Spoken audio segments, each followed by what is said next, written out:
Assalamualaikum. Bukan gay Dani naa def Dani ne ko itey bàyyi ak jàmm ne ko famille bi ba kenn woppul rek ñu ngi lay mastawaat liñ bokk yow góor na ko itey nag Bukan am nga 2 minutes temps dag maa fekk ma xaw a tawat sax moo tax waaye kon 5 minutes lay jël léegi s'il vous plaît am nga merci beaucoup Bukan sa wax ji rëy na daal laa gis nga def vidéo mel na ko wax ne yow moom bis boo yoree réew mi sa objectif mooy buñ nee Guèye rek la fu mu bokk Guèye Dany après nga teg ca wax ca rek nga wax maanaam nga ne buñ nee Guèye rek ñu ne sallallahu alayhi wa sallam subhanallah hasbunallah yàlla suñu borom maa ngi tuub ci jaar gi ma jaar il fallait ma wax ko pour mën a leeral nit ñi Bougane wallaay Achim fi ma njëkk commencé mooy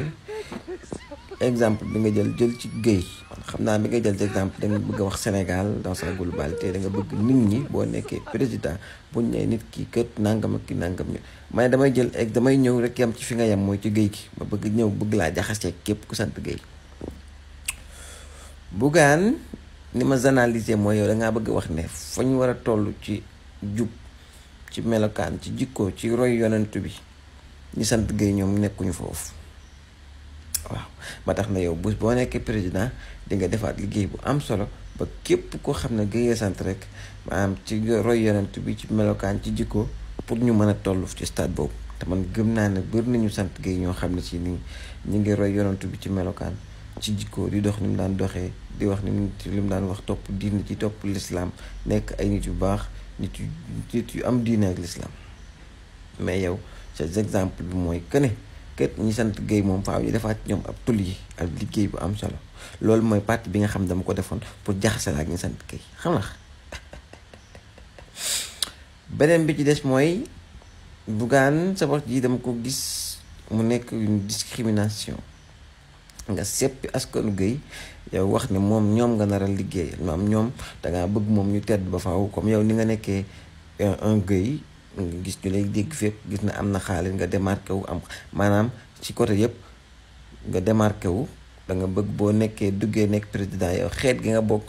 ak fi nga bokk moom ñu démarqué wu moom jàpp sa liggéey da nga koy concentré wu ci ñoom man maa koy analyser nu ma neex nekku na loolu nga bëgg a wax sax mais man maa nekk di wax lii pour diaboliser la pour jaxase la ak askan bi ba nga xam ne yow réew mi mérité woo ko xam nga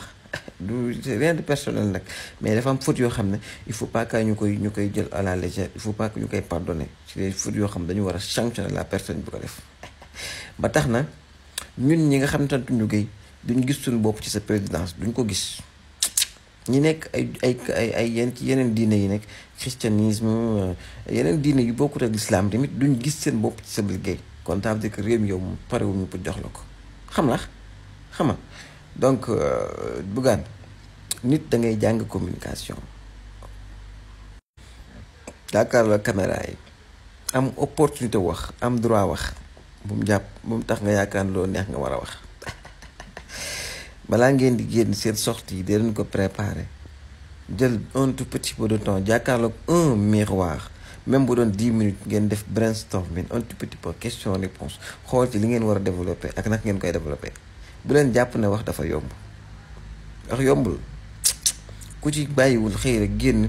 dox ak sa nakaru xol ak sa yéene ak sa xawma nu ñu koy waxee noonu ñëw rek bëgg a wax te nga yàgg wax ay toj ak i bêtises te yéen da ngeen a bokk ñi nga xam ne da ngeen toll ci réew mi foo xam ne waratuñ leen dégg ci yéen yu ñàkk fay yi waratuñ leen dégg ci yenn erreurs de communication yi alors je pense que cette erreur là war na tax ba képp kuy Sénégalais moom yow ñu exclure la ci ñi nga xam ñoom lañ prévoir ñu jox réew mi waaw parce que c'est une faute boo xam ne c'est grave merci beaucoup nii ma njaboot gi dégg nga de waaw góor Guèye Dany wallaay Achim Bougane Guèye Dany moo xorom rek ñeey